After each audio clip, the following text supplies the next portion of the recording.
좋은 날, 복된 날, 감사한 날입니다. 하루를 시작하면서 우리 힘차게 우리 하나님을 찬양하기를 원합니다. 3장입니다. 성부, 성자, 성령. 성부, 성자와 성령 찬송과 영광 돌려 보내세. 대처로 지금까지 또 영원 무궁토록 성삼 있게 영광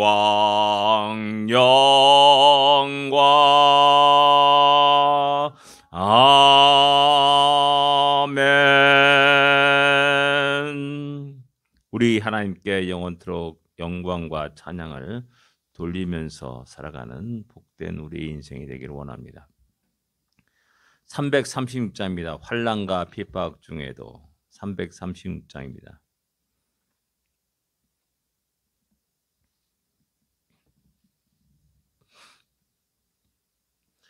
환난과 핍박 중에도 성도는 신앙 지켰네. 이 신앙 생각할 때에 기쁨이 충만하도다. 성도의 신앙 따라서 죽도록 충성하겠네. 옥중에 매인 성도나 양심은 자유 얻었네. 우리도 고난 받으며 죽어도 영광되도다. 성도의 신앙 따라서 죽도록 충성하겠네. 성도의 신앙 본받아 원수도 사랑하겠네. 인자한 언어 행실로 이 신앙 전파하리라. 성도의 신앙 따라서 죽도록 충성하겠네.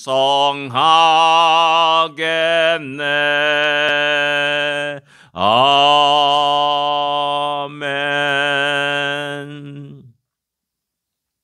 우리 앞에 걸어간 수많은 신앙의 선배들의 아픔과 고통과 핍박들을 생각하면서 우리가 이 시대에 당하는 여러 가지 어려움들, 조롱과 멸시들 또한 능히 이기고 승리하고 하나님의 영광을 드러낼 수 있기를 원합니다. 신앙 고백 드리겠습니다. 전능하사 천지를 만드신 하나님 아버지를 내가 믿사오며 그 외아들 우주 예수 그리스도를 믿사오니 이는 성령으로 잉태하사 동정녀 마리아에게 나시고 본디오 빌라도에게 고난을 받으사 십자가에 못 박혀 죽으시고 장사한 지 사흘 만에 죽은 자 가운데서 다시 살아나시며 하늘에 올사 전능하신 하나님 우편에 앉아 계시다가 주리로서 산자와 죽은 자를 심판하러 오시리라. 성령을 믿사오며 거룩한 공예와 성도가 설교타는 것과 죄를 사하여 주는 것과 몸이 다시 사는 것과 영원히 사는 것을 믿사옵나이다. 아멘. 사도행전 24장입니다. 10절부터 16절까지만 같이 읽겠습니다. 사도행전 24장 10절부터 16절까지의 말씀입니다. 같이 읽겠습니다. 총독이 바울에게 머리로 표시하여 말하라 하니 그가 대답하되 당신이 여러 해 전부터 이 민족의 재판장 된 것을 내가 알고 내 사건에 대하여 기꺼이 변명하나이다. 당신이 아실 수 있는 바와 같이 내가 예루살렘에 예배하러 올라간 지 열 이틀밖에 안 되었고 그들은 내가 성전에서 누구와 변론하는 것이나 회당 또는 시중에서 무리를 소동하게 하는 것을 보지 못하였으니 이제 나를 고발하는 모든 일에 대하여 그들이 능히 당신 앞에 내세울 것이 없나이다. 그러나 이것을 당신께 고백하리이다. 나는 그들이 이단이라 하는 도를 따라 조상의 하나님을 섬기고 율법과 선지자의 글에 그랬던 것을 다 믿으며 그들이 기다리는 바 하나님께 향한 소망을 나도 가졌으니 곧 의인과 악인의 부활이 있으리라 함이니이다. 이것으로 말미암아 나도 하나님과 사람에 대하여 항상 양심의 꺼리낌이 없기를 힘쓰나이다. 아멘. 총독이 바울에게 머리로 표시하여 말하라 이렇게 얘기하고 있습니다. 이 장면을 한번 생각해 봐야 됩니다. 야, 말해라 이렇게 말하는 게 아니라 이런 표현입니다. 어쩌면 정복자의 거만한 모습을 보여주고 있고요. 또한 그가 로마의 파워, 힘을 칼과 군대를 입고 거만하게 행하는 모습을 쉽게 상상할 수가 있습니다. 역사는 이 벨릭스를 아주 굉장히 악한 총독으로 이야기합니다. 이것으로 인해서 유대인들이 반란을 더 이상 이렇게 못 참겠다 해가지고 반란을 구체화했고 또 그래서 AD 66년에 또 반란을 일으키는 그런 계기가 되었던 총독이 이 벨릭스라고 말합니다. 그러니까 10절에 보면 머리를 표시하여 말하라 하는 이 모습 속에서 우리는 쉽게 알 수가 있습니다. 이런 자를 아나니아와 더둘로 또 장로들은 아주 이빨른 아주 아첨하는 모습으로 칭찬하고 아주 칭송하는 그런 장면이 앞에 나옵니다. 그러나 이제 바울은 전혀 그를 향한 칭찬의 말은 하지 않습니다. 당신 여러 전부터 이 민족이 재판장 된 걸 내가 알았다. 당신 총독 아니냐? 재판장 아니냐? 내가 알고 있다. 라고 이렇게 말하는 겁니다. 내 사건에 대하여 기꺼이 변명한다. 라고 이렇게 사도 바울이 말을 합니다. 그리고 이어서 11절에 보면 내가 예루살렘에 예배하러 올라간 지 열이틀밖에 안 되었다. 그러니까 짧은 시간에 아주 급박하게 모든 것이 돌아가고 있고 변화되고 있다는 사실입니다. 죽음이 위협해서 백성들의 선동으로 인해서 두드러 맞고 죽을 뻔한 위기 속에 천부장이 달려왔고 그를 구출했고 또 그 사람들 앞에 말을 하였고 또 공회가 일어났고 또 자기를 죽이려고 하는 자객들이 있다는 사실을 알고 급하게 밤에 가이사라로 내려가는 그런 일들이 일어나게 됩니다. 정신없이 앞날이 어떻게 될 것인지 전혀 알지 못한 속에서 이 가이사라 벨릭스 총독 앞에까지 이르게 되었다라는 사실입니다. 그리고 이제 열이틀밖에 안 되었다. 그리고 또 역시 마찬가지로 시중에서 무리를 소동케 하는 것을 보지 못하였다. 앞에 아나니아 대제사장들이 했던 고소 내용을 반박하는 겁니다. 이 사람은 전염병 같은 자라 유대인을 다 소욕케 하는 자다라고 이렇게 말하면서 그를 살짝 어떤 선동꾼으로 또 사회 질서를 어지럽히는 자로 살짝 말해서 그를 죽이려고 하는 또 자기들의 손에 죽이지 않고 또 총독의 로마 군대의 죽임을 당하게 하는 그런 계략을 꾸미고 있음을 알 수가 있습니다. 그러나 나는 그러지 않았다. 어느 누구도 시중에서 무리를 소동케 하는 것을 어느 누구도 보지 못하였다라고 변명을 합니다. 그리고 이어서 말하기를 14절에 그러나 이것을 당신에게 고백하리이다. 그러면서 이제 간증을 하는 겁니다. 어떻게 보면 벨릭스에게 복음을 증거하는 것이라 할 수가 있습니다. 나는 그들의 이단이라 한 도를 따라 인정합니다. 예, 저들은 그를 이단이라 말합니다. 그러나 그 이단이라는 도는 조상의 하나님을 믿는다, 섬긴다. 율법과 선지자들의 글을 기록된 것을 다 믿는다. 뭐냐? 성경을 믿는다. 구약 성경을 다 믿고 살아가는 자다라고 자신을 이야기합니다. 그리고 15절에 보면 그들이 기다린 바 하나님께 대한 향한 소망을 나도 가졌다. 이것이 무엇이냐? 부활이다. 벨삭하여 죽음으로 인생이 다 끝나는 것이 아니다. 죽음 위에 새로운 세계가 있고 새로운 나라가 있고 또 사람은 부활한다라는 사실을 이야기하는 겁니다. 성경을 이야기하면 또 당신 성경을 읽어봤냐? 라고 말하는 겁니다. 그 성경에 기록된 그 모든 말씀을 믿고 그 성경에 기록된 부활을 믿고 또 그 부활을 증거하는 자라라는 사실을 갖다가 분명하게 이야기합니다. 그리고 16절에 보면 이것으로 말미암아 나도 하나님과 사람에 대하여 항상 양심에 꺼리낌 없이 어깨를 힘쓴다라고 말하고 있습니다.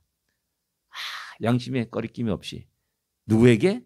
하나님 앞에, 누구에게? 사람들에게도 역시 양심에 꺼리낌 없이 이것이 하나님의 뜻이란다면 죽음을 무릅쓰고 하나님이 부여해 주신 그 사명을 감당했음 갖다가 당당하게 총독 앞에 또한 수많은 제사장들과 사람 장로들과 또한 서기관들 앞에서 외치고 있는 사도 바울의 모습을 우리에게 이야기해 주고 있습니다. 자, 한 사람은 통치자입니다. 또 정복자입니다. 아주 교만한 자입니다. 힘과 파워를 가지고 있는 사람입니다. 야, 말해. 이렇게 거만하게 표정으로 말하는 사람입니다. 그러나 그 거만한 사람들 앞에서도 사도 바울은 전혀 주눅이 들지 않고 당당하게 자기의 신앙을 고백합니다. 나는 하나님을 믿습니다. 나는 성경을 믿습니다. 나는 부활을 믿습니다. 라고 말하고 있고 이 사실을 어느 누구에도 꺼리낌 없이 세상 모든 사람들 앞에 당당하게 양심에 꺼리낌 없이 이것을 전하였다라고 이야기하고 있는 겁니다. 그 다음에 이어서 이제 17절에 보면은 열해 만에 내가 내 민족을 구제할 것과 재물을 가지고 왔다라고 말합니다. 이 말은 또 역시 마찬가지로 내가 이곳에 사람들을 선동화해서 소유를 익혀가지고 내 목적, 악한 목적을, 정치적인 목적을 이루려고 하는 것으로 이곳에 온 것이 아니라 내 민족을 구제하려는 선한 목적을 가지고 재물을 가지고 돈을 가지고 이곳에 왔다라고 이야기합니다. 예, 대제사장 아나니아는 야, 이 사람은 전 세계를 세상을 소유케 하는 자다라고 이렇게 이야기하는데 아니야, 나는 그런 목적으로 온 사람이 아니야. 우리 민족을 구원하기 위해서 구제하기 위해서 여러 세상을 다니면서 세계교회를 다니면서 교회들의 연보를 가지고 이곳에 온 사람이야. 구제하기 위해서 온 사람이야. 라고 이렇게 이야기하는 겁니다. 그리고 이어서 28절에 보면 나는 결례를 행했고 모임도 없고 소동도 없이 성전에 있는 것을 그들이 보았다. 그러나입니다. 그러나 문제는 뭐냐? 아시아에서 온 유대인들이 나를 보았다. 그 미리 짐작으로 저를 선동하는 그런 모습을 백성들을 선동하는 그렇게 되었다는 사실을 이야기하는 겁니다. 그들도 안다는 거죠.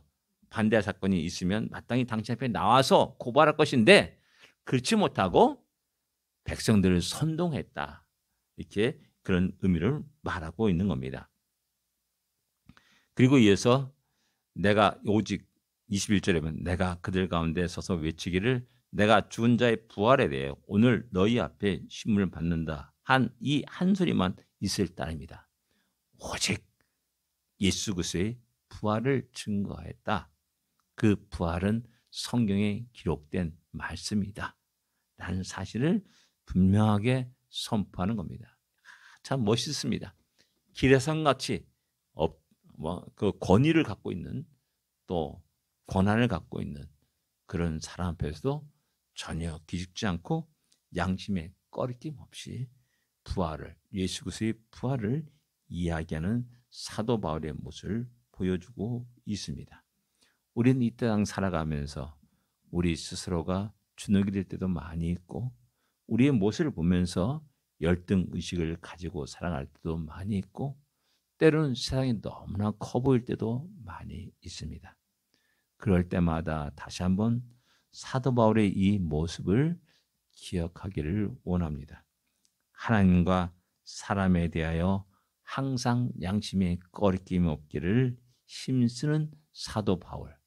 그렇기 때문에 어떤 군왕 앞에서도 어떤 총독 앞에서도 어떤 종교의 대상 앞에서도 과감하게 담대히 자기의 신앙을 고백하며 예수 그리스도의 부활을 증가하는 사도 바울의 모습을 우린 기억해야 됩니다. 그 다음에 22절에 보면 벨리스가 이 도에 관한 것들을 더 자세히 아는 거로 이렇게 말하고 있습니다. 벨리스가 어떻게 이 도를 알아? 예, 벨리스는 52년부터 58년까지 총독으로 부임하고 일했던 사람입니다. 자연스럽게 그 당시 팔레스타인, 그 가나안 땅에서 이루어지는 이 도에 대해서 잘 알고 있었을 겁니다. 왜? 오순절 성령 강림 역사 속에서 그 예루살렘 교회가 왕성하게 부흥하고 있고 그 부흥이 유대와 사마리아 이리까지 나가고 있고 또 사도 바울에 의해서 베드로에 의해서 가이사랴에 있는 백부장이 예수 믿는 놀라운 사건도 있었지 않습니까? 같이 가이사랴에 있었던 겁니다. 그 하나는 총독이고 하나는 백부장입니다. 뭐 큰 지위 차이가 있지만은 그러나 고넬료가 예수를 믿고 그 가정이 또한 그 친구들이 예수를 믿는 세례를 받는 놀라운 역사도 그는 어느 정도 알고 있었을 겁니다. 근데 더 중요한 건 뭐냐면 그의 아내가 누구냐면 드루실라라 이렇게 말하고 있습니다. 24절에 보면 유대 여자 드루실라와 함께 와서 이렇게 말하고 있습니다. 유대 여자라고 말합니다. 이 드루실라는 누구냐 하면은 아그리파 1세의 딸입니다. 공주입니다. 어떻게 보면 아그리파 1세가 누구냐 하면은 그가 충에 먹고 갑자기 죽은 사람입니다. 신의 소리다 막 사람들이 뭐 박수치고 환호하니까는 거만해가지고 있다가 충에 먹어서 죽게 되는 것이죠. 나중에 이제 이후에서 베스도에게 앞에서 이제 변명할 때 나온 사람은 그 아그리파 1세의 아들인 아그리파 2세입니다. 바로 아그리파 2세와 같은 남매간이라 할 수가 있는 거죠. 근데 그 사람이 총독이 그 드루실라를 자기 아내로 삼은 겁니다. 그렇기 때문에 어떻게 보면 유대 전통에 대해서도 잘 알고 있는 이해가 있는 사람이라 할 수가 있습니다. 그래서 야 알아 다 알아 더 이상 얘기하지 마 라고 말하면서 그를 이렇게 다시 감옥에 넣는 바울을 감옥에 가둬놓는 그런 일을 합니다. 그리고 이제 또 선을 베푸죠. 친구들이 그를 돌보아 주는 것을 금하지 말라라고 이렇게 또 명령합니다. 그런데 또 한편에서는 유대인들의 마음을 사기 위해서 또 역시 계속해서 구류하고 감옥에 놓는 그런 일을 계속하고 있음을 볼 수가 있습니다. 예, 다시 한번 사도 바울의 담대함이 오늘 우리 이 시대에 우리의 담대함이 되어서 세상을 두려워하지 않고 세상을 부러워하지 않고 세상에 스스로 우리가 위축되지 않고 당당하게 하나님과 사람들 옆에 양심에 꺼리낌이 없는 우리의 용기 있는 우리 모든 성도와 신앙이 되기를 원합니다. 기도하겠습니다. 하나님 아버지 은혜를 감사합니다. 세상은 너무 커 보입니다. 세상이 너무나 강하게 보입니다. 그에 반해서 우리 자신의 모습은 너무나 연약하고 보잘것없이 보일 때가 많이 있습니다. 그러기에 스스로 우리 입을 닫고 세상의 눈치를 보면서 살아갈 때도 한두 번이 아니었음을 고백합니다. 그러나 다시 한번 주의 말씀에 비춰본 우리 자신의 모습을 바로 보고 회개합니다. 하나님 다시 한번 우리에게 힘과 용기를 더하여 주십시고 우리 앞에 걸어간 믿음의 선배들의 모습을 다시 한번 기억하여 아버지와 담대히 우리가 양심에 꺼리낌 없이 모든 사람들 앞에 주의 말씀을 고백하고 또한 우리 신앙을 고백하는 우리가 되게 하여 주시기만 기도합니다. 오늘 하루 그런 우리의 모습을 통하여서 하나님 영광 받아 주시옵시고 또한 주의 복음이 세상에 퍼져나가는 놀라운 역사가 있게 하여 주시옵소서. 예수님으로 간절히 기도드립니다. 아멘. 하늘에 계신 우리 아버지여, 이름이 거룩히 여김을 받으시오며 나라의 마옵시며 뜻이 하늘에서 이루어진 것 같이 땅에서도 이루어지리이다. 오늘날 우리에게 일용할 양식을 주옵시고 우리가 우리에게 죄진 자를 사하여 준 것 같이 우리 죄를 사하여 주옵시고 우리를 시험에 들지 말게 하옵시며 다만 악에서 구하옵소서. 되게 나라와 권세와 영광이 아버지께 영원히 쌓나이다. 아멘. 승리하십시오. 복된 하루가 되십시오.